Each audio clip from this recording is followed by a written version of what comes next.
Здруженијето на пензионери на Кочани утре во 10 часот во просториите на управната зграда ќе одржи редовната годишна конференција на која ќе биде разгледан извештајот за работењето на Здруженијето, неговите органи и тела и реализираните активности на повеќе полиња во текот на минатата 2015 година.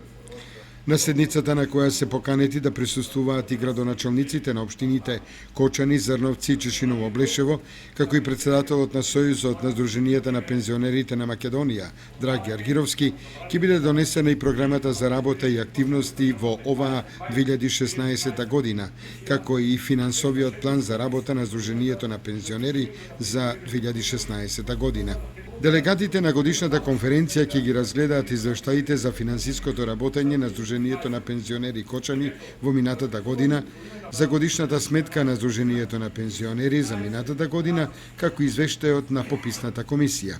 Здруженијето на пензионери на Кочани минатата година оствари богата активност на повеќе полиња во кои беа вклучени голем број на пензионери и пензионерки. Над 100 од нив ги користеа условите за бесплатно бањско и климатско лекување и одмор во некои од рекреативните центри на Македонија.